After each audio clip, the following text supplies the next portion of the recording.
All right, hello everybody. All right, I think that we have Well, started. Is that true, Kevin? I believe it is. I'm seeing humans begin to enter the web. Oh, right. Oh, okay. Yes, I see it. Okay, wonderful. Hi, everyone.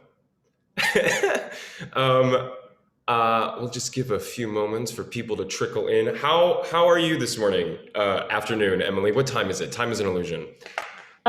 Yes, 4 o'clock here. And I got my second shot today, as you know. Yes. So far, so good. I'm And just I have a long list of experiences from everybody else that I am abiding by. So, there. You how are go. you? I am doing well. It is a beautiful sunny day. It's 3 o'clock or so where I am. If anyone's tuning in from the Chicagoland area, I'm new to your city, here to make friends. Uh, yeah. So yeah, it's good in my mostly still vacant apartment. So as some of you may notice, it's quite resident in here sound wise. You just need a carpet Yeah. and 8 more pieces of furniture. Oh, absolutely. Yeah, the bookshelf and frame is the one piece of furniture I have in addition to the chair that I am sitting on. And if I had a bookcase behind me, this is what I would put on it. Just my copy of Kevin's new book. That's so lovely. Please We come off book. with the plug. Shall we dive in? Let's do it. Let's do it. Okay. So hi y'all in the interweb sphere. Um, we're super excited to have y'all today. Before anything else, though, nice to meet you. My name is Kevin Kantor. My pronouns are they, them, theirs. I'm currently coming to you from the unceded land of the Kickapoo people, also called Chicago, Illinois. I am an actor, a writer, and a poet. I have worked primarily in regional theater at companies such as the Milwaukee Repertory Theater, Arizona Theater Company, the B Street Theater, Actors Theater of Louisville. I worked as a survivorship consultant on the second season of John Ridley's ABC drama American Crime, and I am the author of Please Come Off Book, a full-length collection of poetry. Yes, there it is. Um, that uses the film, theater, and television industries as an extended lens of exploration into trans non-binary identity, the semiotics of gender on stage and in performance, and growing up queer. That is who I am. Who are you? Wonderful. Thanks, Kevin. Hi, I'm Emily Tarquin. I use they, them, theirs, and I am Zooming today from the unceded land of the Osage people, colonially known as Louisville, Kentucky. I'm the artistic producer of Actors Theater of Louisville, and also a CSA casting director. And also, I know we want to thank Backstage and Ring of Keys for hosting us today, giving us this opportunity to gather with this amazing group of people. And before we bring everybody on, we also wanted to thank you all for being so active in the chat already. And we want to get get to know you a little bit better. So we're going to put up a poll. If you would all take a minute to click through just to sort of see who's joining us today. Yes. Let me see here. Has that happened? Technology. Christine, is it possible to put the poll up? As we wait for that Okay, poll. wait, I think I'm doing it. Oh, wonderful. Great. And oh, there it is. Lovely.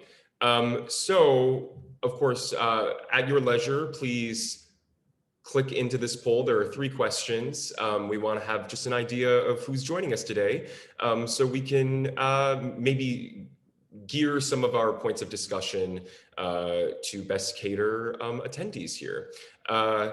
And as you click through that, I wanted to acknowledge the abundance of queer, trans, and gender nonconforming, and the expansiveness of sexuality and gender in our community, and that the panel today only represents a fraction of that expansiveness. This community and the individuals within it are by no means a monolith, and we can only be speaking from our own personal perspectives and experiences. And I'm incredibly grateful to those that are sharing time and space with us today to lend us those individual perspectives and experiences. Yes, when we all met last week to start this conversation, I was reminded that a panel is really a form of consultancy, and just imagining sort of what and what we hope to instill is what consultancy and a multitude of voices can bring to a creative process. And we also want this to be a space in which people feel as if they're able to walk away with actionable ways to better show up, represent, and lift up the queer and gender expansive communities, specifically in the arts and beyond. And so everything that we share today is an encouragement of active allyship, right? We want to be able to share resources, but not feel as if the end goal is for us to be checking boxes as a means to show up for the community, because as we know here, that's not enough. It's not really doing the work, and isn't serving the community as much as active allyship can. So we invite engagement in the chat. There will be a dedicated time at the end for a Q&A period, and questions and comments will be passed along to the panelists, and if it is organic for us to answer in the moment, we will, but know that there will be a Q&A period at the end of our panel. Thank you, Kevin. All right, let's bring all the panelists on and do a round of introductions. Let's. Great. First, Christine. Hi, guys. I'm Christine McKenna-Tirella. My pronouns are she, her. I am on Lenape territory in New Jersey. I am originally from Northern Ireland, which before colonization, I'm from outside Belfast, which is Belfirsta in Irish, in the county of Andoon. And I'm a casting director with 10 years experience. I work in theatre primarily, and I also am a consultant here at Backstage. I work on the casting team and the content team, and I'm really humbled to be here. Thank you so much. Thanks, Christine. All right, TS. Hello and good afternoon, early evening. Yes, okay, one of those. My name is T.S. Hawkins. My pronouns are they, them, theirs, and I am on the territory of Lenape, just in Philadelphia. And I come to this space today as a playwright, producer, and education director for Theater Exile. And I'm just honored to be in this space and share this conversation with each and every one of you. So thank you. Wonderful. Thank you so much, TS. Next, let's bring on Michelle.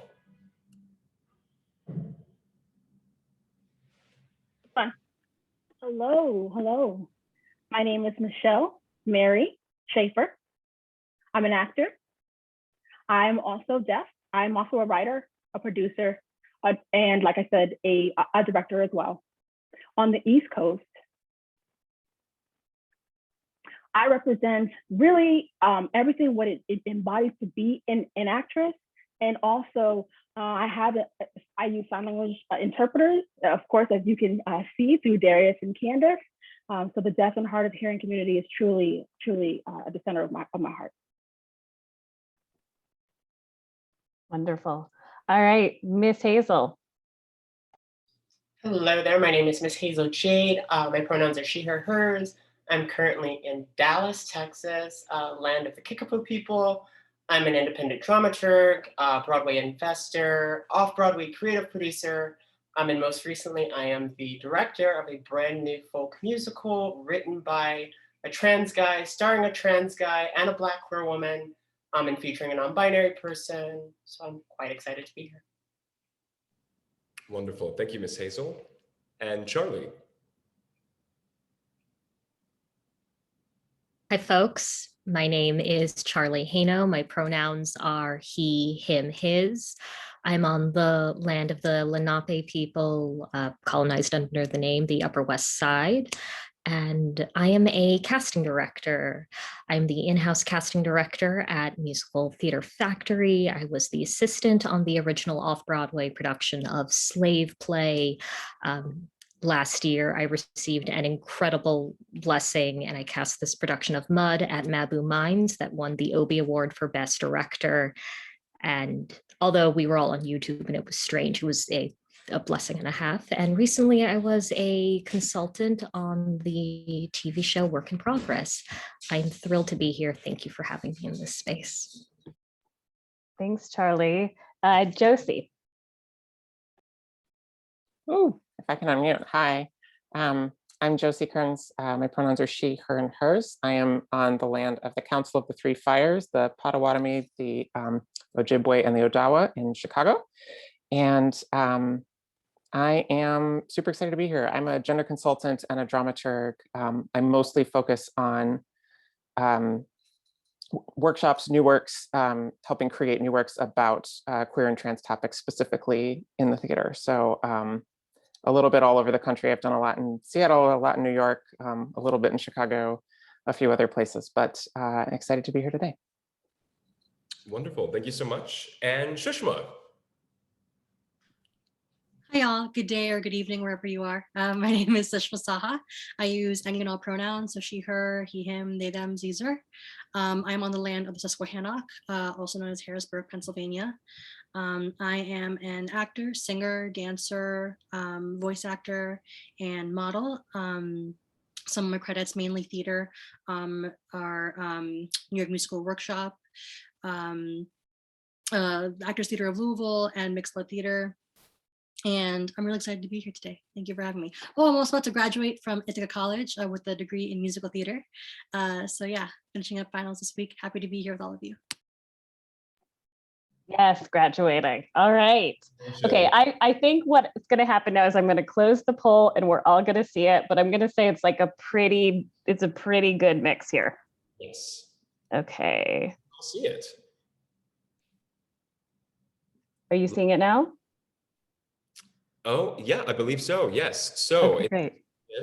Yes, a really good breakdown of creatives here in the space across many mediums, primarily theater and film. But we also have some commercial folks here, some folks who are other, and I always love the other option.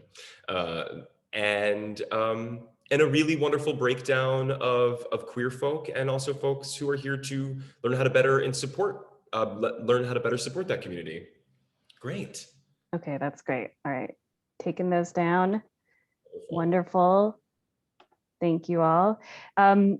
So just for all the folks joining us, we are going to have a dedicated Q&A time that we'll be on the lookout to make sure we're holding enough time for that.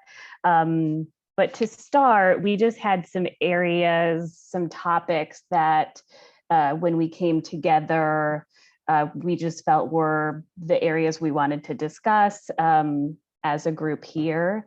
And so maybe I'll just kick off sort of like the first one and we can go from there. And just a reminder for me included to just put a hand up for our panelists and restate your name when you're sharing.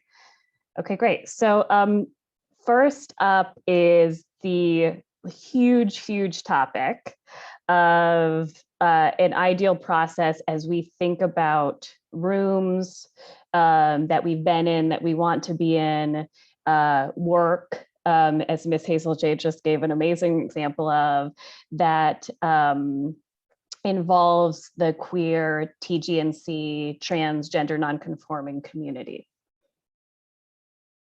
Who might kick that off?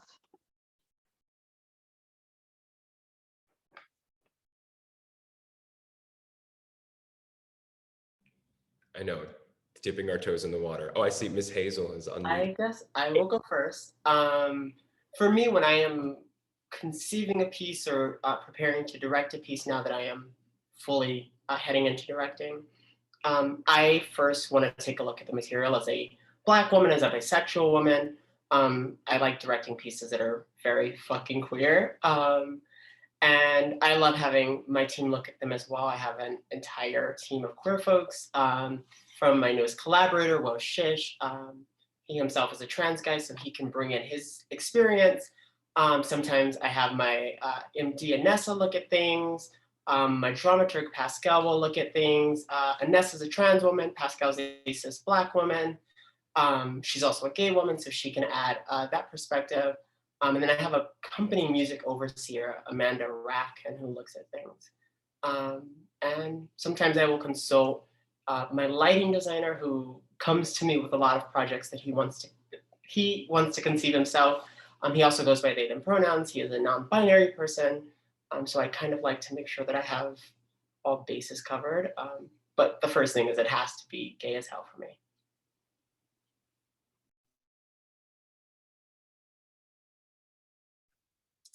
TS, everyone, hello.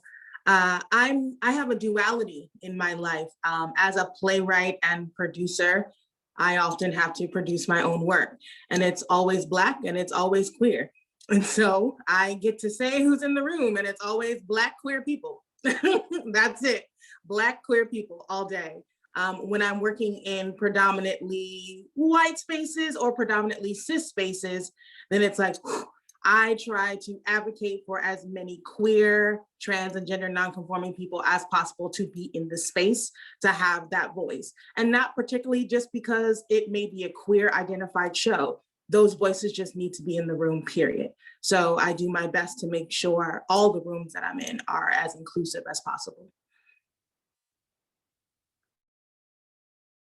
Yeah, for me as a gender consultant, I work on a lot of shows that are conceived and directed by cis people, less and less over time, which is becoming, which I'm appreciating. But when I do get into those rooms, for me, the first step is always to make sure that they, really before I get into those rooms, before I sign a contract, I always make sure that they don't think that I am representing the entire trans community, that they're just like bringing me in to be the gender person and everybody else is cis. That's not a space that I want to be in, and it's ultimately not, I can't represent the entire community. So a lot of it is just about how many different people can we get in the room in every position possible, and especially in leadership positions. And then once we have that, we kind of have a jumping off point. And so I'll be the person in the room who's always thinking about gender, but not the only one with queer and trans experience to be able to bring that to the show.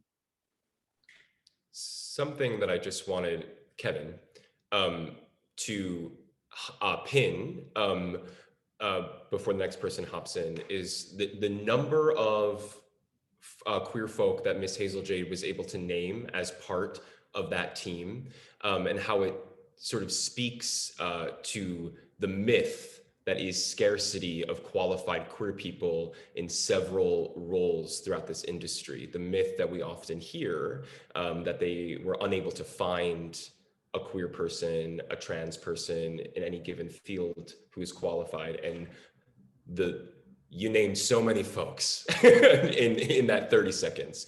So I just wanted to pin that. Thank you. Yeah, for me, I think it's important to have multiple queer voices, diverse queer voices, on the basis of race, on the basis of ethnicity specifically, on the basis of gender, both gender identity as well as gender experience, and also sexual orientation versus sexuality, I'm sorry, because there are some of us that are queer, and then there are some of us that are asexual, and yet we have a romantic identity as well. And I like shows that explore all of those.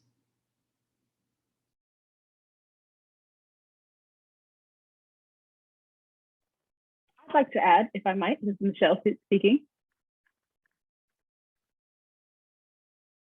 Really, I'm really grateful to hear all the comments where it talks about trans individuals, BIPOC, having culture, a multi-diversity in which makes up a company or production is great. And the same thing needs to be said when it talks about characters, making sure that representation is there, because representation really matters. Individuals are creative. We are our own creative beings. So in order for us to be authentic and cherished and appreciated, we need and to be all in our work, whether it's a stage design or a script work, whether it's a web series, we really need to just focus on ourselves. And there needs to be true authenticity. I don't know if you all have heard of the web series called Real. Representation truly does matter, and it's written by someone who is deaf. So empowering individuals and peoples as a whole, having allies and partnerships really are important. And to be honest, there are some things that I don't know about the trans community. But the thing is that I want to respect them and I will ask. Same thing goes for Black individuals, for those that are BIPOC. I have no fear asking, so that way I don't come to any false conclusions. You know, it's the same thing about trans and how that sign even came about, and that means coming to bloom. And that's something that I truly appreciate. And thank you so much for the panelists here and those attendees. I look forward to many positive things that, of course, happen on screen as well as on stage. So thank you so much.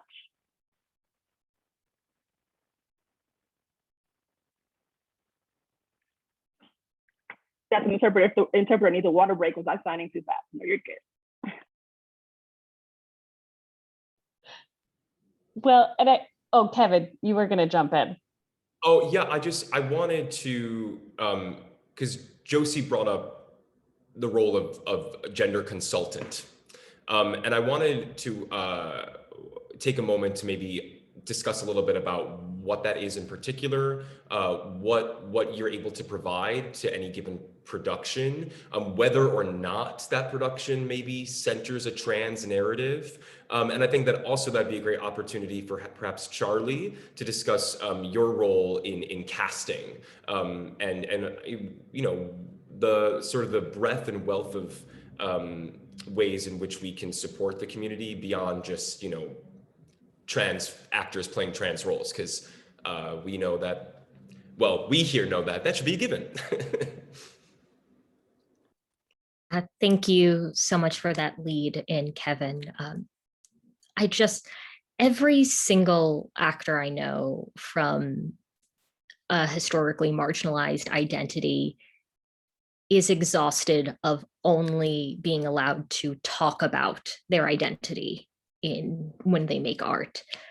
There's a lot of really wonderful art that can take on very specific topics where we really want to get into the nitty-gritty and make art for that and provide community with catharsis. And unfortunately, some of that just becomes sort of lectures and now a very special episode. At the end of the day, I've never heard a convincing argument for why a role that was written for a cis white person should not be played by literally anyone else. Maybe that argument exists. I've yet to hear it. I think actors are in an incredibly difficult position. There's the fear of being pigeonholed. There's the fear of talking yourself out of work. I'm a big believer in actors having what I call two resumes, the disclosure resume and the non-disclosure resume. You have your non-disclosure resume for when you go in for commercial work, when you want to appear as marketable and safe and sort of just as broad as possible. And then you have your resume for when you're going in for the thing that you know was written for you, and you want the people behind the table to know that it was written for you, where you get into specifics about what genders you feel comfortable playing, what your pronouns are, anything you want to tell us about your heritage.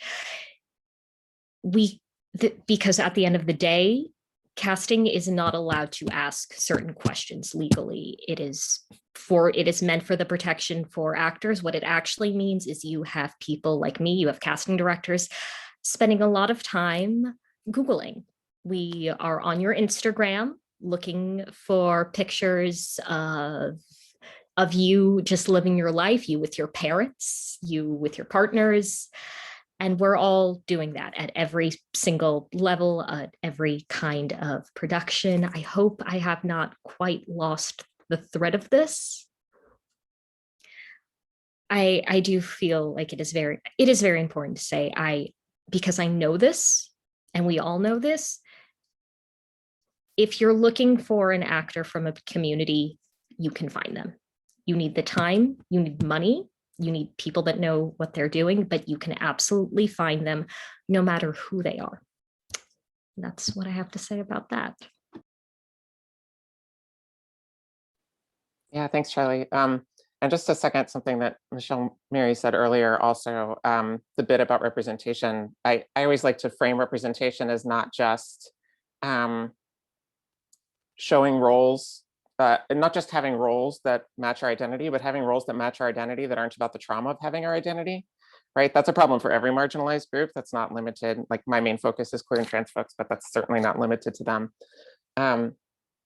And part of that, Kevin, to get to your original question, so I called myself a gender consultant. There are lots of different kinds of consultants. There are cultural consultants that work on shows about BIPOC folks. There are, and any other ethnic group you can imagine, there are folks who consult on shows that deal with specific languages, specific topics, specific religions, disability, you name it. And what broadly, all of us define the role a little bit differently, but broadly what we're there for, the argument that I always make for the role is that if you bring trans actors in to play trans roles, great, that's a great start. If you have more trans people on the team, that's also great. None of those people are being paid to educate the cis people in the room on top of the job that they were hired to do. And so the reason you have a consultant for that role is to come in and do all of the work, have someone who is paid to do the emotional labor, to do all of the work that would normally get dumped on everybody else, whether the company intends to or not, right? So I do education sessions for the entire cast, crew, company, team, et cetera. I'm in rehearsals, partly as a script consultant, partly to assist the director, partly as a sort of intimacy. I don't choreograph physical intimacy, but I do look out for actors' well-being in similar ways, especially because trans characters are so often portraying really personal traumas. I work with marketing and PR on their language. I work with front of house to make sure that the spaces is welcoming for patrons. Education, I often write content. It's just sort of wherever we need that voice. And again, like, it's not just my voice, but at the end of the day, when they need someone to do that sort of emotional heavy lifting, that's what I'm there for. That's what I get paid to do. I would, Christine here, I'd love to just kind of build on something that Charlie was saying and that Josie was just saying there. You know, here's a call to action. Here's a way of kind of a way in which we are trying to fix things here at Backstage. So we recently we expanded our gender identities to past female, male, and transgender, which is what we had before, and added 23 additional identifiers so that you can truly express yourself on the site, right? And what we want you can actually write in your own if there's something that we're missing there. And why that's important is because casting directors, when they are looking to be authentic with their casting, they want to be able to find you, and we want you to be able to be found. And most importantly, because Backstage has such a platform, and because we are often the first site that an actor lands on when they are planning their careers, we want you to know that you are welcome and that you are included and that you have a place here, right? So like that importance.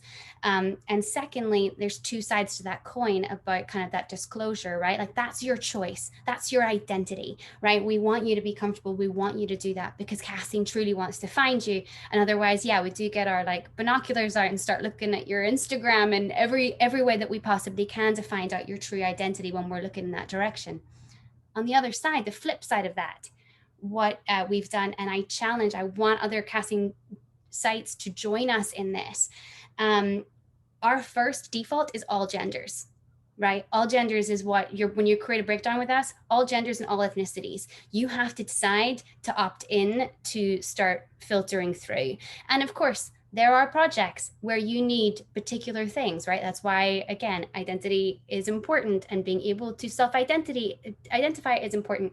But it's also important that all genders, just as all ethnicities, for most projects should be the way that we're going, but that's not what's reflected on the screens, and that's not reflected in the decisions that get made in casting places. And we see it on the screen, right? Just look to the UCLA Hollywood Diversity Report every year, right? Like, so there's work to be done. So we have to start with from a place of all genders. So it should be able to be, unless it's script driven, unless it is project like driven, people that are all genders means male, female, also the transgender and non-binary, because we should be looking at it that way.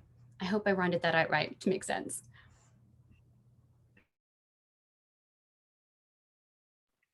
I have something to Michelle. say. Michelle? I would like to also add about the comments in regards to identity. That is something that is totally understood and needed. But at the same time, sometimes identities can be limiting.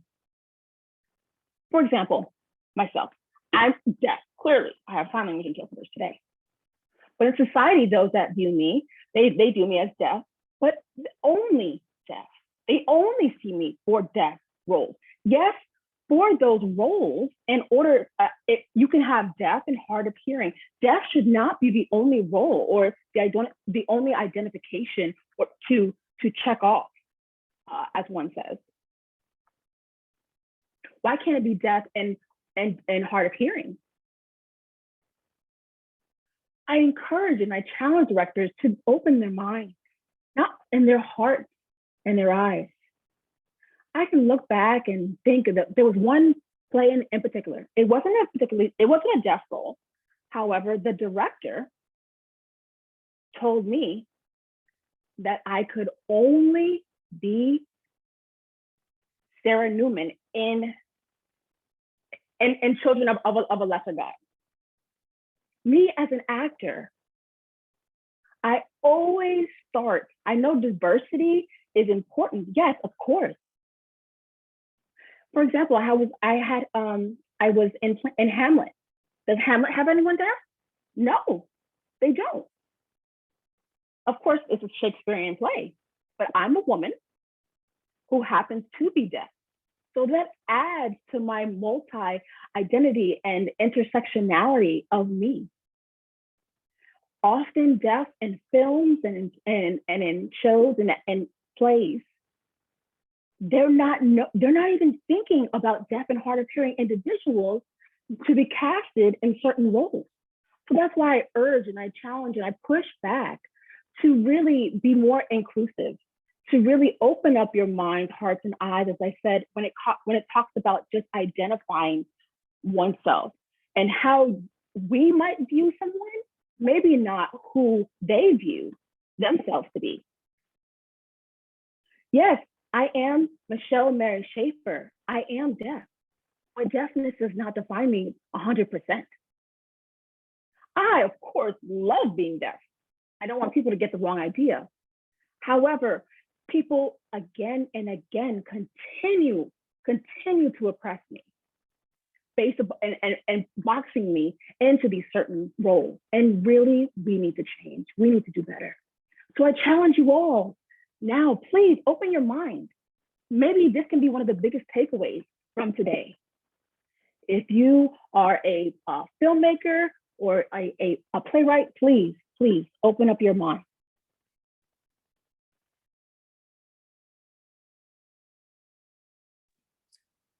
Thank you, Michelle Mary, for that. Thank you very, very much. I also want to expand the lens, bring it out a little bit more. I think sometimes it gets easy to say, oh, like directors and playwrights, not creating the stories and including the vision. I know a lot of playwrights who open up vast, vast worlds. And sometimes it does come down to the production houses and the producers. They're the money people. And they are the ones who get to say, what gets done. I've watched some of my shows be like, really? That's how we're gonna enter this? Okay, cool. Yeah, and it sucks. It sucks. So there's a part of you that has to swallow what your story is about because you want it to be seen by different audiences. So I also offer too, it's the production houses, like that, the things that we are asking for, the things that should be standard, now we have to demand them. They don't make the budget lines. And they will fight tooth and nail and tell you that it's not gonna make the budget lines if they don't see the profit margin at the end of it. Because sometimes production houses are not looking at the people who are making the production happen. They're just looking at everything as part of one big product.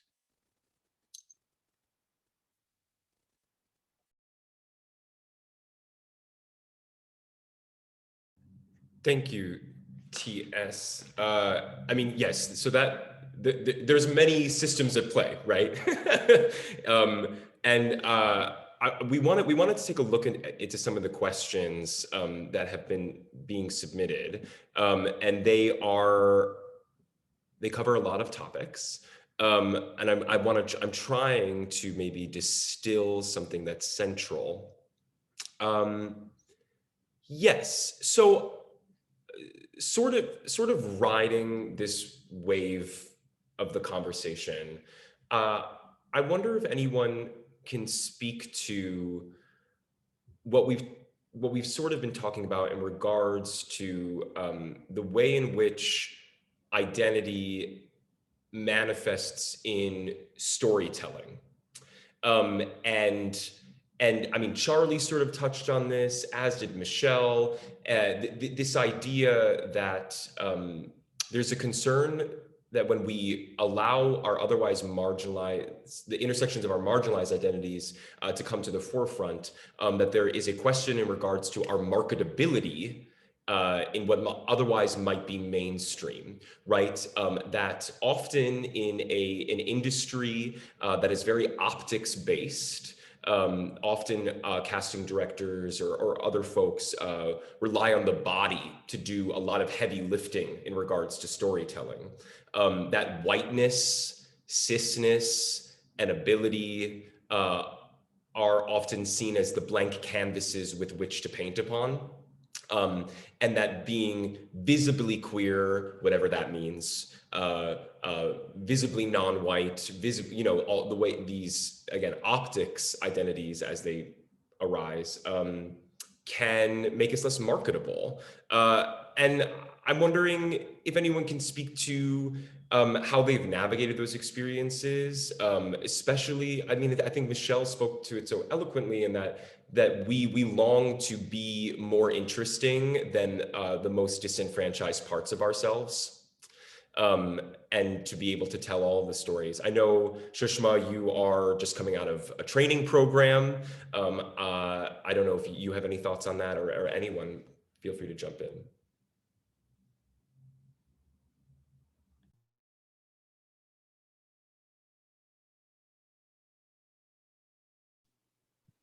I mean, yeah, actually it's funny that we talk about this because just recently, this past spring, I did a production of Head Over Heels, and there's that one non-binary character in it, Pythio.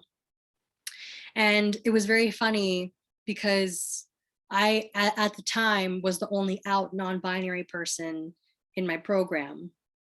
So it was very scary, but I did advocate for myself in that I was like, I'm the only non-binary person who's out in my program right now. So I did have a meeting with the faculty and was like advocated to ask for the part, knowing that they really didn't have, that they were not they were stuck with me, but like that, but they picked the show because they knew that I was going to be coming back, so that they were able to have this representation, and that's both wonderful that they were trying to create more representation and have different voices and different experiences on stage, but then to also pigeonhole me in that was the only part that I could play in the season, because nobody else could fill the role. They had talked about because I actually would plan on opting out of the season because of, senior year is very busy. And they were talking about casting a cis person in that role if they didn't have anybody else. And that was really stressful. And I felt a pressure to opt back into the season because I felt that if I had not done that, then I would have been personally responsible for having lack of representation on stage. And all my directors were white. And it was very interesting, right? Because in terms of like costuming and stuff, like it was more that was because granted, yes, my directors were white, but like I had a very open and candid conversation with them about how I did not want to perpetuate any stereotypes, that I wanted my TGNC-ness to be like what it is and like valid enough for this part, even though it was written in a very specific way for the actor Peppermint, the drag queen Peppermint. And how I didn't want to perpetuate any of stereotypes of being a Black trans woman because she is the person who played this role originally, and the role was written for her. I did feel like I owed being an AFAB person. It was really interesting feeling like I owed them androgyny. And I didn't want that to be the case, but it is an inherent feeling in that, like the costumer wanted me to shave my head, which I did. Hello. And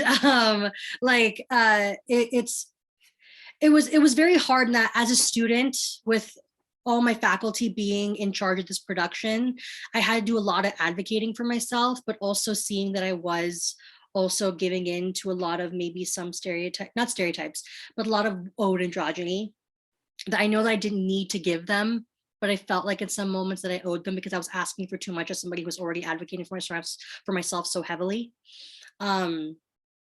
I don't know if this is answering the question, but this is part of the experience that I experienced.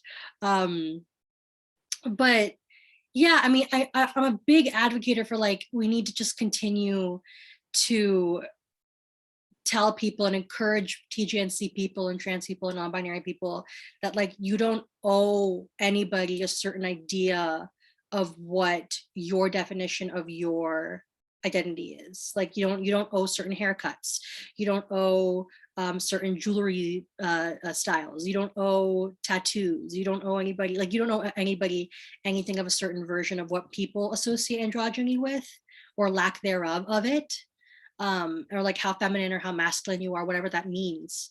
I hope that we can lean towards that so we can show more audiences that what we are is not like what Kevin, I know Kevin last show said this in another panel about TGNC people. It's not a monolith. Like it just simply is not. So. Emily, thank you. Yeah, if the panelists haven't seen, I put a Google link in the chat because there's so many questions coming in. It might be easier to see. I also think, Sushma, that makes me think back to also TS, what you said of to zoom even farther out, the planning to even get to the place of choosing a play that has the one non-binary character in the program, that you're in. I wonder, there's a lot of questions about certainly setting up auditions for success. I'm also wondering about expanding a little bit on those sort of pre-production planning conversations so that a lot of that is happening even in advance of that moment. Yeah, I have a couple thoughts on this one. I mean, one for me is just who's in the room, right? Like most of the time, if you are trans, if you are queer, if you are Black, if you are any marginalized group, when you walk into a casting room, the people on the other side of the table do not look like you, literally not one of them. And that means a couple of things. One is that it means that, you know, to get to what Sushma was just saying, it means that they're going to have a stereotyped idea in their head of what it's supposed to look like to cast someone in a particular identity. And that's going to be largely based on stereotypes because it's all that most of those people have. And the other thing that it means is that we can't then trust, the person who's auditioning can't even then trust that this is going to be handled appropriately, right? Like I get asked to sort of what you were saying, Emily, I get asked a lot by dramaturgs, literary managers, people like that, like, you know, when we're doing play selection, or not even that, they'll say like, at what point in the process should we bring in a gender consultant? And I always say to them, if you have already hit the point of no return, if you're already, if you've already decided to do this show, it's too late. Not that you still shouldn't do it if you have hit that point. I don't mean that, but like, it needs to be sooner than that. You need to involve people in the process, and not just in a tokenized way, but deeply involve people in the process who are part of the community that the show is about, or it's never going to be authentic.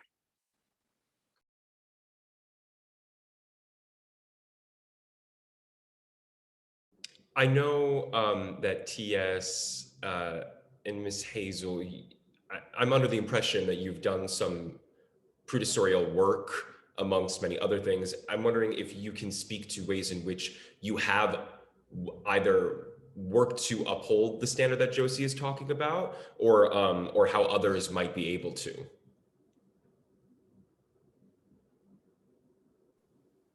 Yay. Okay. So like when I'm producing for myself, it is really it's a little easier. It's just easier. I know my work. I've decided to do my work. I know it's Black and queer, and that's what I'm looking for on stage and behind the scenes. Like, so that's a no-brainer on that regard. When I'm producing for other institutions, that's where the hiccup begins. Just like Josie pointed out, it's like, oh, you know, like 2 days or so, or maybe, you know, give grace, like two weeks or so before the production. It then becomes, oh, should we bring so-and-so? Should we have this? Like they have their own standards. Like, yes, equity has already been involved. You know, we have the casting director, we talked to the playwright, we talked to marketing, we talked to development. And it's like, oh, yay, no one's thinking about the play and the humans involved until it's time to prepare for first rehearsal. And so being the voice in the room, trying to get people to acknowledge that there are some gaps in the standard process. I'm the company nuisance, and I am the company nuisance. It's like, oh, okay. And why are we thinking about this now? We need to pay this person. How are we going to adequately pay this person without taking something away from the costume budget or without bringing down the scenic design? How we should be thinking about this in the before.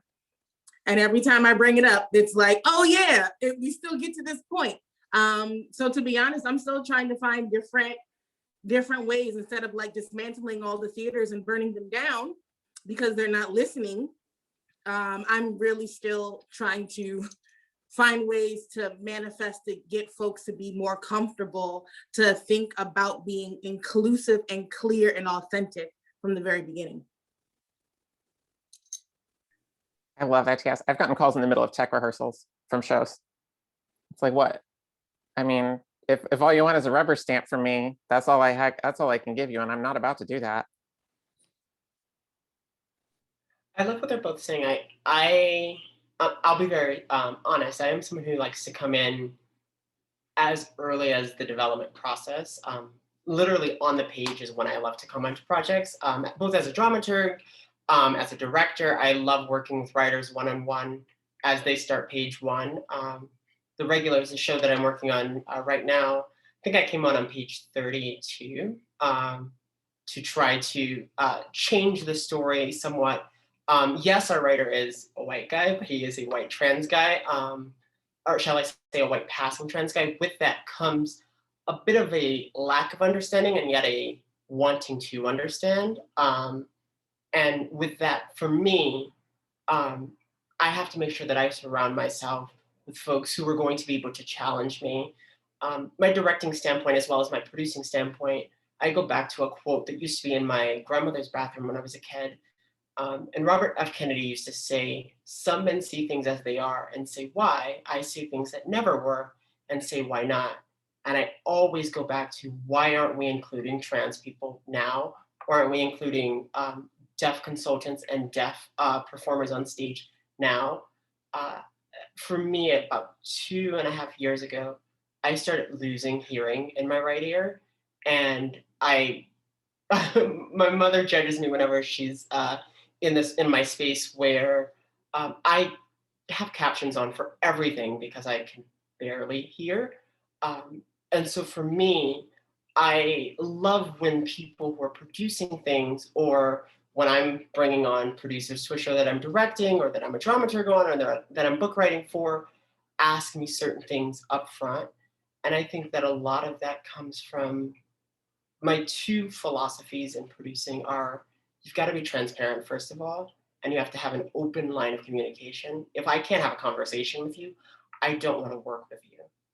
If I feel like you're going to be challenging me at every step, one, I don't want to do the piece, but also secondly, I don't think you need to be doing the piece either. And so we all as folks, as performers, as creatives, as writers, need to make sure that we're having an active voice at the table. If not, then challenging why people are doing things.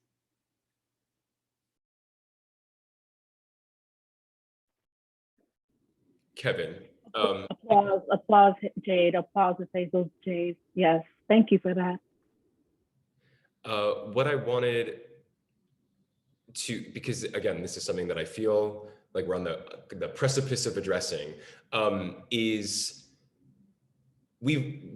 earlier on, we sort of dispelled the myth of scarcity in regards to trans, queer, and otherwise marginalized talent. But what we do know is that there is a scarcity in regards to the stories of those folks being told. And so often, in order for us to work, we find ourselves, hopefully, to Michelle's point, to Miss Hazel's point, to several folks today, engaging in work and telling stories that maybe doesn't center the facet of our identity that is traditionally disenfranchised. Trans folks playing cis folks, casting folks with disabilities in roles that were not traditionally cast as such. So when we find ourselves in those positions, because A, we want more of it, and B, it needs to happen in order for us to work, how can folks best support us then, when it does not feel as if the focus is on our transness, our disability, our queerness, because it's not necessarily in a production that is centering those stories, but we're there. How can they best support us then? Anyone? Would you mind reframing that again for me? Absolutely, absolutely.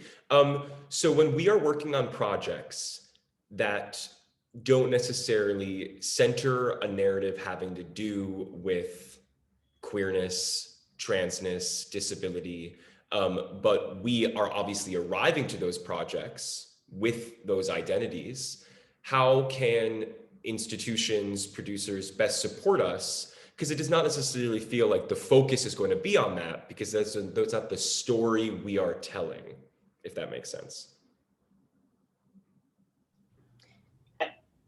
Michelle, go ahead. Okay. Well, for me, to, of course, I don't want to take the spotlight away from deaf individuals, and we don't want to do that when it happens in the script as well. Sometimes I do include my deafness and my deaf experience, into the script. And I do put it down sometimes.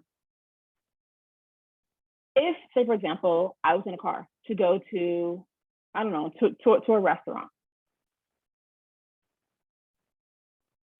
just focusing on a human connection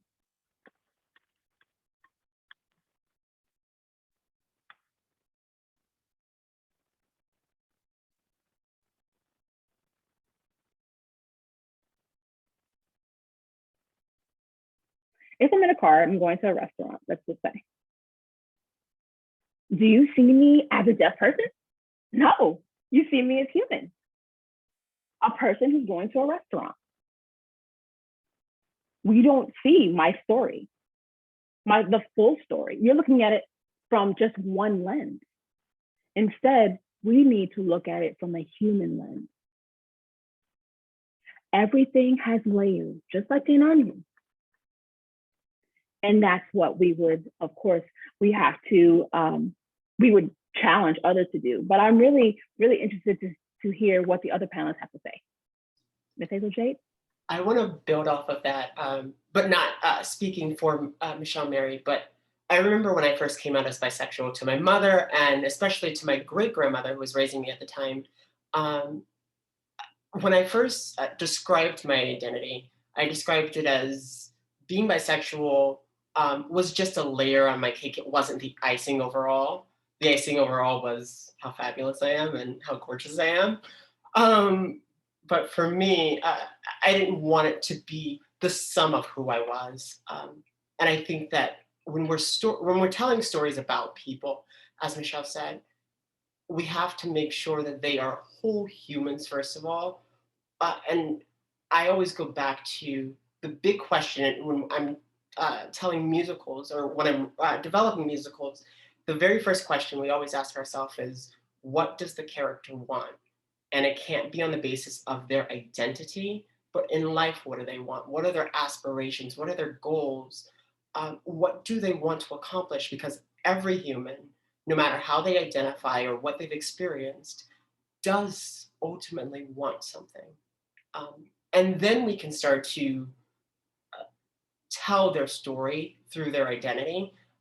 And then when it comes to speaking to writers specifically, I love telling writers as a director, I don't ask them as much as tell them to allow that character to speak for themselves versus having everyone else around them tell the audience who they are. Agreed. Christine here. First of all, I think something incredibly important is considerate, careful breakdown and character creation, right? That's just keeping my kind of garden tidy here in casting. And that is a real conversation, obviously, between writer, director, and casting. That is often casting is getting is in the middle of a conversation, right? It's in kind of mid pre-pro is when casting comes on, but we still are gatekeepers and we still have a lot of ability to bring a lot of different types of talent into the space.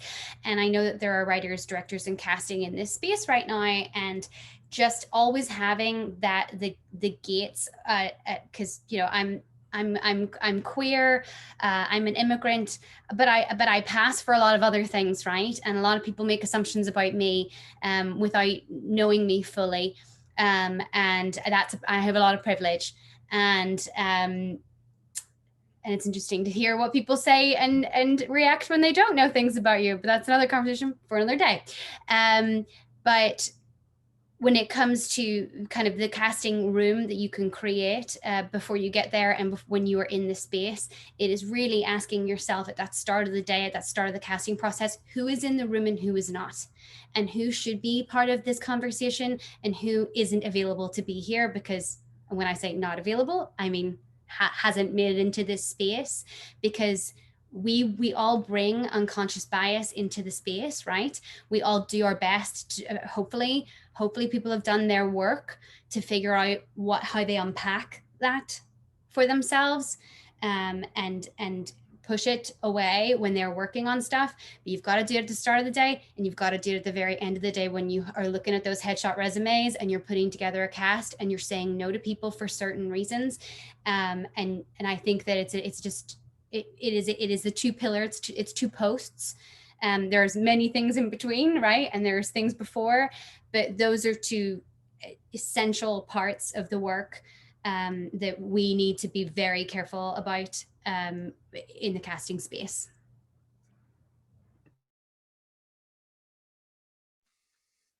Thank you, Christine, and thank you, Michelle Mary. What I was going to add an addendum, Christine talked about it a little bit, but as you're getting to understand, I'm like, let's do more, right? So we're talking about the story. The story isn't just the script. The story is everyone who is going to touch a particular piece of artwork. That's the story. So if we're just looking at it in that framework, that does put a lot of hard work on the casting team, right? It puts a lot of pressure on the actors. If we're not thinking about the production team, if we're not thinking about our donors, if we're making a story, we're telling stories about folks who are not in the room, why are they not in the room? You can be hard of hearing and deaf and be a scenic designer. You can be trans, right? And you can be a dramaturg. Because we're people, and we are, as the chat has been saying, we are multifaceted. We come with a lot of magic on our plates. So the story isn't just the script. The story extends beyond. Everyone who is going to touch that piece of magic is the story. So it needs to be as vast and as diverse as the world that you are trying to tell. I love that, yes, thank you. I also want to add on top of that, that I think there's a balance to be struck that people miss a lot between everything about this character is about their identity and we're going to ignore this person's identity altogether. And by ignore, what we really mean is cast them as the default and have them act like they're straight, white, and cis, right? It's, I think, one of the biggest things that theaters can do to support actors in the way that you were saying, Kevin, who are playing roles that maybe aren't specific to their identity, is just to make sure that the show is acknowledging who's in that role. Right, that we are acknowledging if something is said that's going to land differently because of who an actor is that's playing the role, we can't just go on as if that didn't happen, as if they are straight, white, and cis or whatever. But also, it shouldn't be all about that either. There's a balance to be struck there that's just finding the depth and humanity of everyone, right? We're not oversimplified in any given direction. Nobody is. Yes, Emily. Okay, I have read as much as I can read in the chat and all the questions that have come in. And there are a lot of questions around authentic representation, both from actors and people casting. So the two sides are really about, how do I put that out there as a casting director to make sure that I am reaching this community, that I am casting authentically, that I am using language that I can use, that I'm not outing people, on and on and on.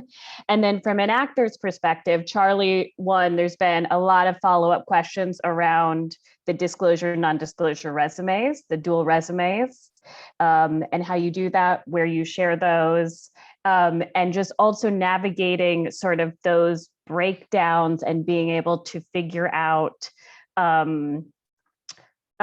where you can really be your authentic self, what you can look for, what you can ask for. Anyway, it's a lot of thoughts there, but it's all around sort of that authentic representation within that casting process on both sides. Hi, Charlie. If I may directly address the idea of the disclosure versus the non-disclosure resume. what I think might be the most practical and the most safe and the most private is have your traditional Backstage resume focus as a non-disclosure resume, particularly if you are going out for commercials or just generals. And if you feel comfortable, if you feel safe, when there are roles that speak to you that reflect part of your identity, that these are stories that you want to tell, or if a production of a Shakespeare play just says, we're looking, open genders, open everything, no rules. If you feel safe, please, in the email or whatever you send to the casting and directing team, tell us a little about yourself. We read all of those emails.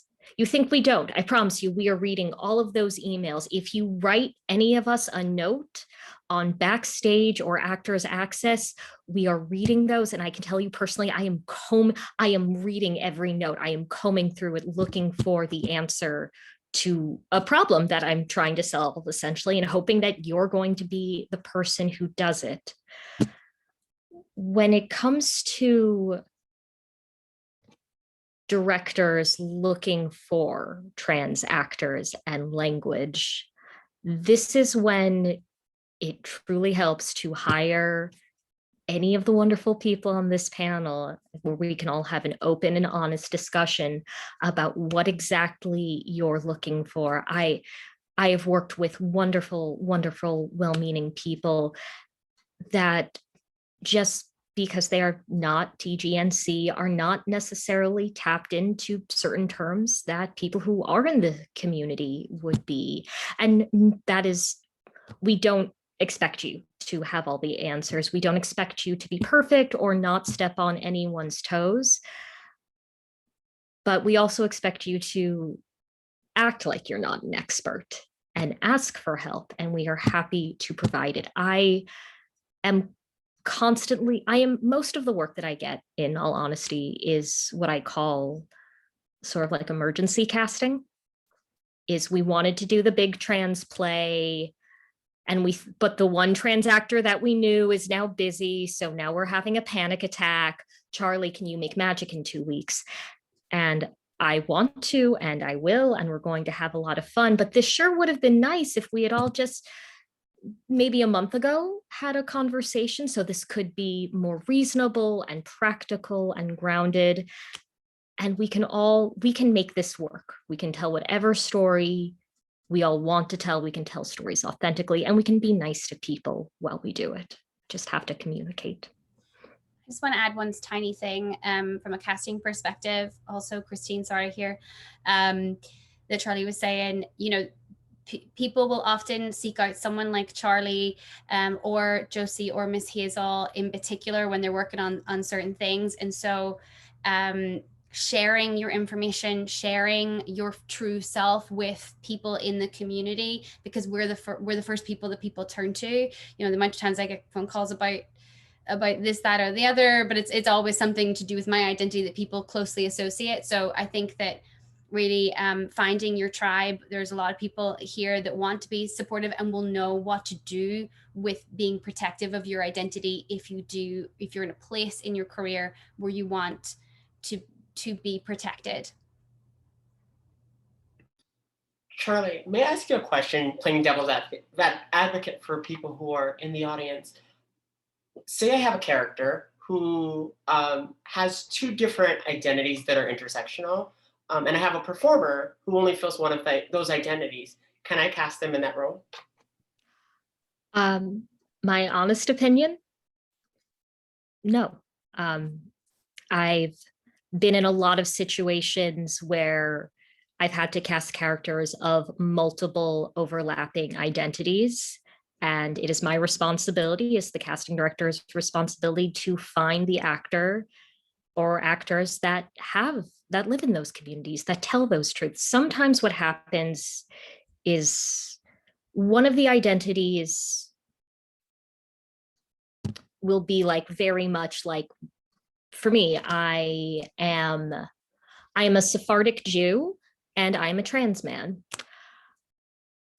Elliot Fletcher is a trans masculine actor who is Ashkenazi Jewish. I absolutely think Elliot Fletcher could audition for the role of Charlie Hano, because in that instance, if we're making a movie, who knows?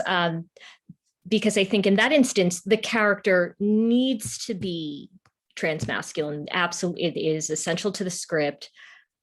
But because of genocide, there are just so few Sephardic descendants in the United States, we can absolutely have an Ashkenazi actor play this role. And I think there are, and the specificities of when that is appropriate is very project to project and what the identities are and how we are talking about this. But responsible allyship is accessible and I believe is always doable. Kevin, I just want to zoom out from that question, Miss Hazel, a little bit, because I think I have now said maybe once or twice, sort of flippantly throughout this panel, like, we all know, like, we should cast queer and trans folk in queer and trans roles, disabled folk in roles featuring disabilities. Let's talk about why, though. Because for those watching, we obviously, we're seeing more producers, casting directors, folks knowing that that's something perhaps that they should do to check a box, perhaps. But I would love for people watching today to understand why, especially for when they might want to advocate for people in positions of power, to folks in power who may not understand that that is a necessity. Let's empower these folks by saying why that is such an important thing to do, as opposed to just something that we know we should. Yeah, I'd love to feel this. I think in my mind, there are three big reasons, and they are not the only three reasons, but they're the three big ones. One is when we talk about authentic representation, right? We live in a world where there is a default. The default is to be in a society where there's a default. And the default is that we expect people to be white, we expect them to be male, we expect them to be straight, we expect them to be cisgender, we expect them to be able-bodied, etc. When you are portraying a character who differs from any of those, you are portraying a character who has had very little authentic representation. And what that means is that somebody who's not a part of that group is not able to fully understand what it is like to be in that person's shoes, right? Like, if I watch a cis actor trying to play a trans role, I can tell, like, it's not hard, because what they're really doing is playing their ideas of what trans is, and right, and like, trans stories have been written by cis people throughout all of history. So if someone isn't really close to the trans community, they're not going to know the difference between, like, this is my idea of what trans people are versus, like, this is actual real life. So that's one reason. Another reason is that because of the problems we were saying earlier, that's also, sorry, I should also just add, that's also the reason that it's okay to cast trans actors in cis roles, but not cis actors in trans roles, right? Because I promise trans people know what it's like to be cis in the world. We see it all around us all the time. And that goes for every marginalized group. The second part is that casting rarely happens. And so if you have a trans role and you're handing it to cis actors, then trans folks aren't generally being cast anywhere. The Actors Equity Diversity report that came out last year, I think it was like 2016 to 2019, the number of roles that went to a trans actor out of like 100,000 or something was like 80. Right, it was like tiny percentage, like way smaller than the percentage of trans people in the world. So if you take away those roles that are specific for us, that's not okay. And then the other reason is that it can undermine the reality of what it means to be that identity. And what I mean by that is this is maybe a little more specific to trans folks, but for example, a lot of times what producers will do if they have to cast a trans woman is cast a cis man to play the role. And what that does is really freaking dangerous, which is it sends the message that trans women aren't really women, they're really men in drag. And those are the messages that when people internalize those are the messages that get trans women killed, right? So it's really important for that reason too. And again, there are lots more reasons, but to me, those are the 3 big ones. I also want to jump in. One of the reasons why we cast authentically, for example, queer people in queer roles, trans people in trans roles, is actually for something that I just recently experienced. I was in rehearsal for the regulars with a queer woman, but I also had a straight understudy for them, which is also a problem. And as I was working with this straight understudy, I was realizing that the nuances of being queer, they weren't able to understand, that I was able to explore with the queer woman who was leading the role. For example, queer anger can be perceived in 2 different ways. Sometimes we can be a bit more compassionate and pull back on that, and only we know how to experience that because we've been through it, or we can go full on anger. And the way that it's perceived by other people is different if we're performing our own roles and our own identities versus someone else portraying them.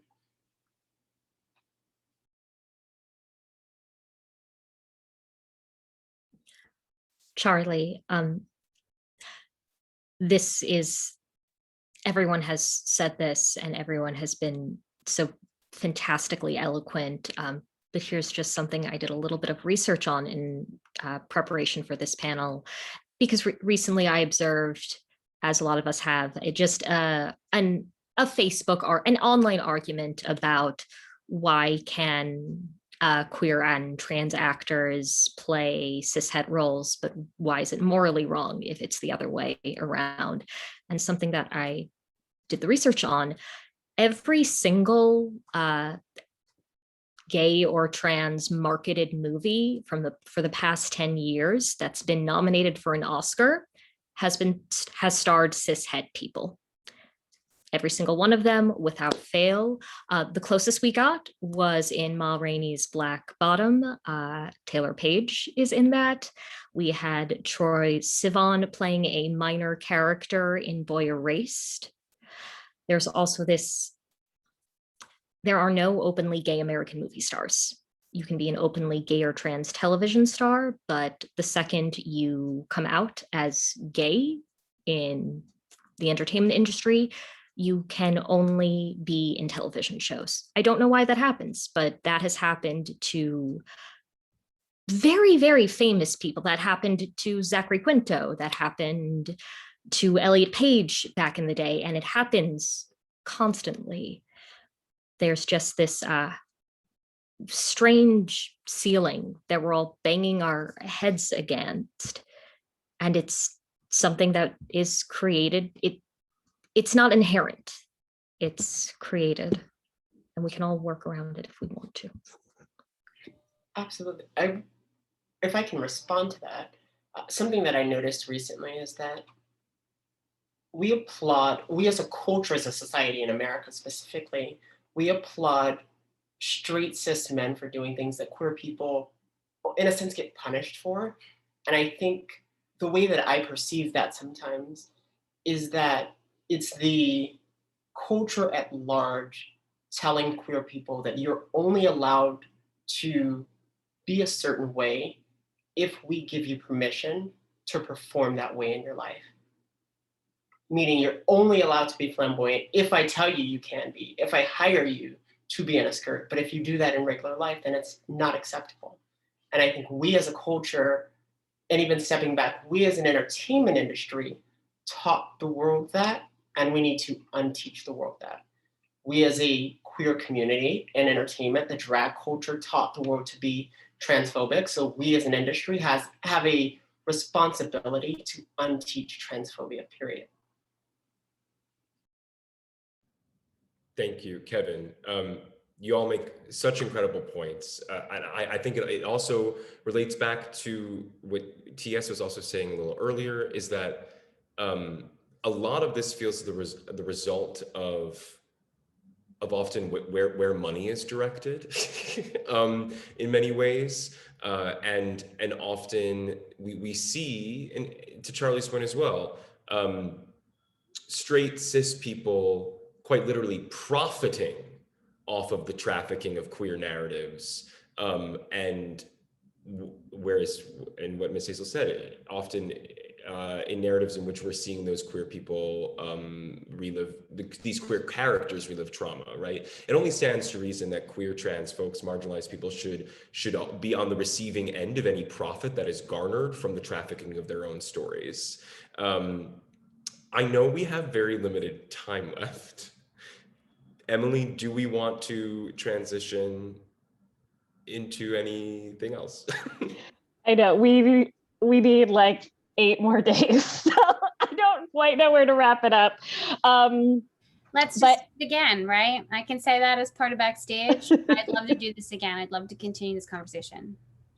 Thank you, Christine. I think it would be lovely to have maybe a closing thought from each panelist.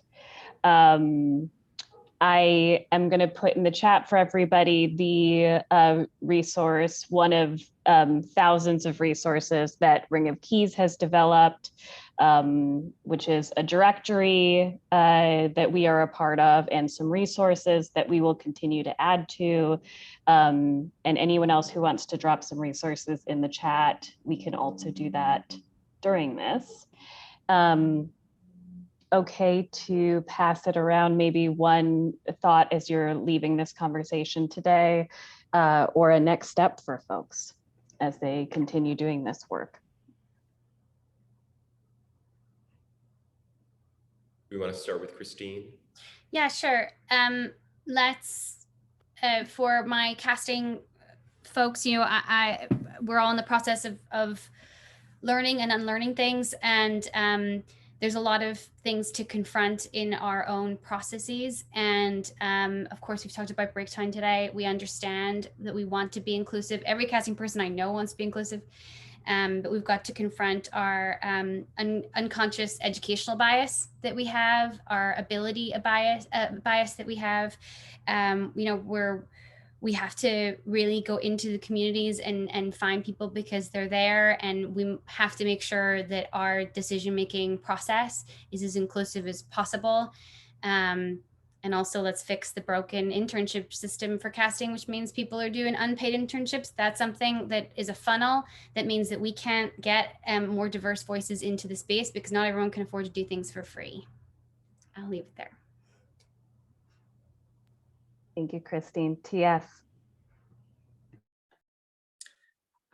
Firstly, I want to thank everyone on this panel. Thank you for like the vibrant attendees, like pure magic right there, helping each other out along the way, hitting them with language. Love it. What I would like to lead you all with something that I pointed out earlier, but I really want to make sure that it was clear. The story extends beyond the script. The story extends beyond the script. There should be magic in the room. 360 holistic, authentic magic, not just check boxes of people. So you feel good during Black History Month, and in June when it's Pride Month, you got your little queer play going on, you know what I mean? Like, it should be 360 authenticness beyond the script.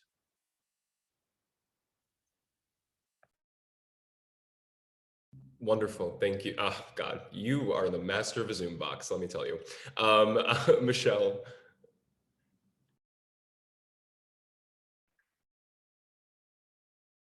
I want to say thank you so much for this opportunity, everyone who's here at the space, to be so transparent and so vulnerable, to be able to learn and to grow.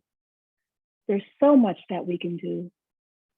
If you all have any questions in relation to deafness, please contact me or queer, the other panelists who are also trans, non-binary. Want to thank you so very much. It's not often that we're able to have this healthy dialogue. So thank you, everyone in attendance, and my heart is filled with warmth. Thank you.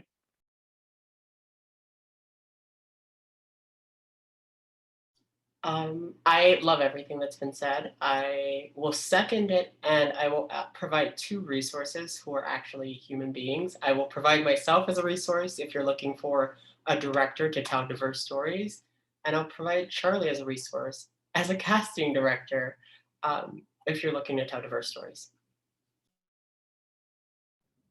Wonderful. Charlie?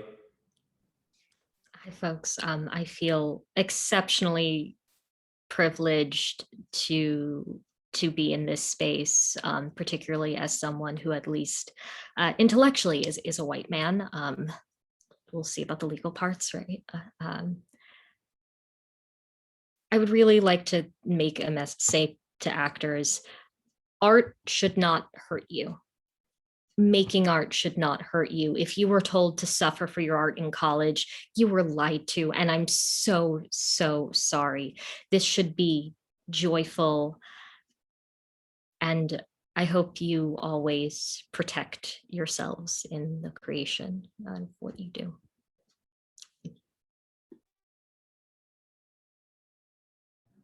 Josie?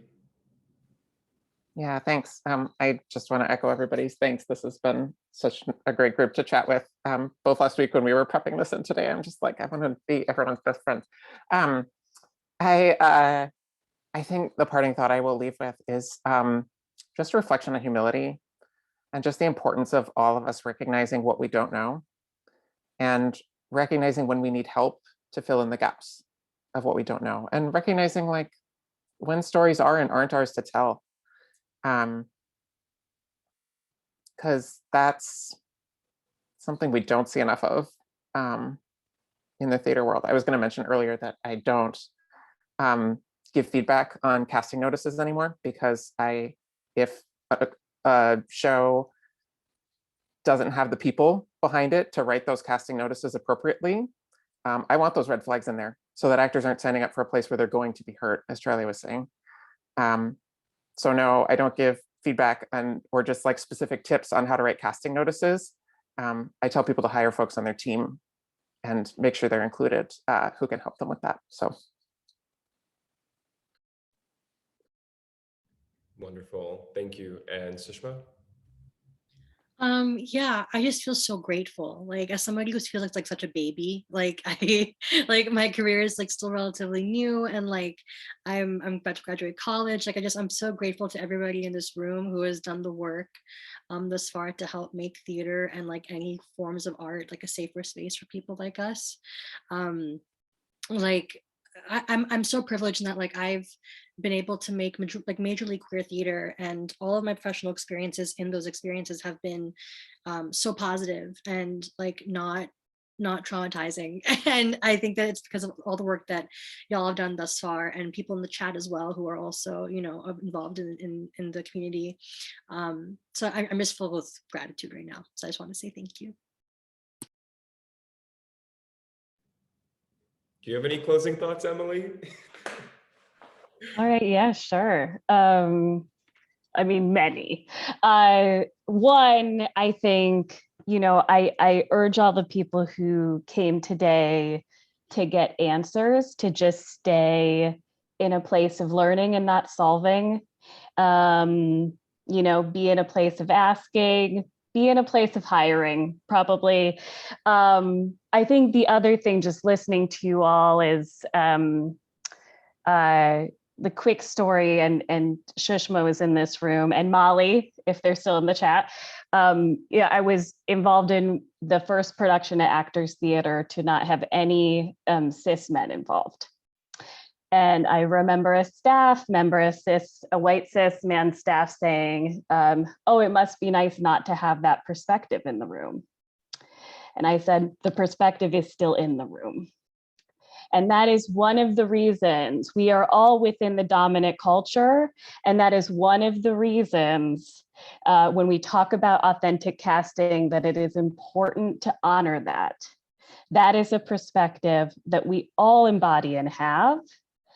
And if we are in an industry that is going to survive a pandemic and learn how to reopen and do everything that we've been able to do, we sure as hell better be able to get this type of room showing up in more places.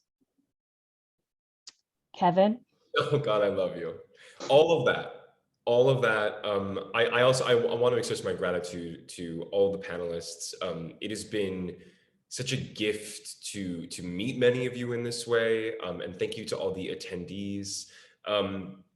And I reiterating what some other folks have shared is that, and to everyone watching, we should never be asked to put someone else's artistic vision before our own personhood. And I think often folks of marginalized identities and experiences are asked to do that.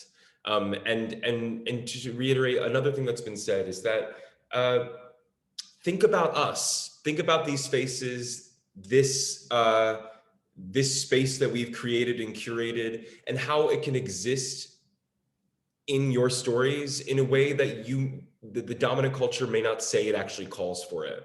Like this is a snapshot of a world that can be created, regardless of whether it's centering queerness, transness, disability, what have you, right? Call us in,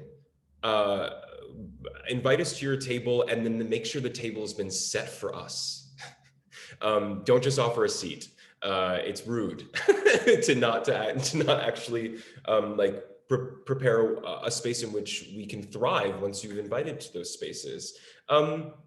And I encourage you also to check out the thread that Miss Hazel was posting. Those were incredible questions. And remember, we want to create art, and I think often maybe we think of marketability and capitalism before we think of the art that we're creating. And that gets in the way of bringing spaces like this to the table as well. So thank you again. And thank you Backstage, a Ring of Keys. And all of you. What a wonderful way. Wow, an hour and a half really flew by. I'm a living resource. My name is, I feel like we could go around one more time and just say our names, where people might be able to find us. Great. I'm Kevin Kantor. My name there is where I'm available at all social media handles. I'm an actor, I'm a writer, an editorialist. Find me. Hi, Emily. All of my social media handles start with ET and then cute things because I made them when I was much younger and thought it was fun. And I work at Actors Theater of Louisville. You can certainly find me that way. Christine. You caught me mid-typing. At McKenna-Tirella and at Backstage Cast.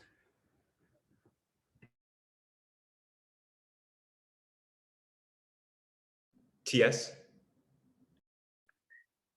Hello, TS Hawkins, they, them, there. I will put my email in the chat, and my team will definitely make sure that you get directly in touch with me. And yeah, let me be a resource for each and every one of you. We got you. Let us hold you. Pass it to Michelle. Hello. As was mentioned by TS, I'm Michelle Mary Schaefer. I also have a website, Instagram, Twitter. So you can go ahead and search my name, of course, put in my name, and we'll definitely be able to connect. And I can't wait to connect with each and every one of you. Thank you so much. And I'll popcorn it to whoever. My name is Miss Hazel Jade. You can find me on Instagram and Twitter, I guess, at Miss Hazel Jade. And you can email me at hazel@jadeanthony.com. Thank you.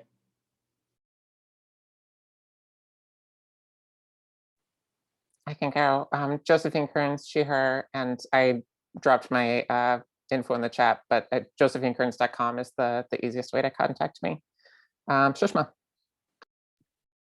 Yeah, again, I'm Sushma Saha, using pronouns. I guess for me, I put my Instagram in the chat, but I can also put my email in case anybody want to reach out to me as a resource. But yeah, my Instagram is Sushma Saha, if that's helpful.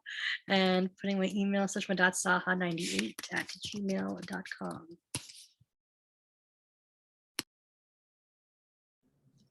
Hi, folks. Charlie Hano, available for all of your casting and consulting needs. My website is hanocasting.org, and my email is hanocasting@gmail.com. I'm going to drop that in the chat. Please reach out. Wonderful. Thank you all so much. I know before we officially log off, there was questions about the chat being saved and or this being recorded and where it might be available. Christine, could you speak to that briefly? Yeah, I'll make sure that the chat is saved as a resource. We might turn that into editorial if it's, we'll get permission. And then at some stage, I'll chat to all these panelists and we'll have an edited version of this available.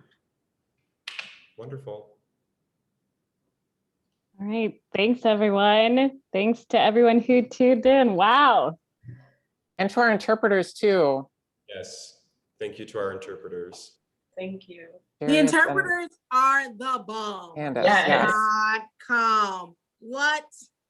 And aren't they gorgeous? My God. Word. I was like, yes, I'm Oh, I understanding love that, like, everything. This is great. I loved it. Y'all are great. Thanks, y'all. Thanks everyone.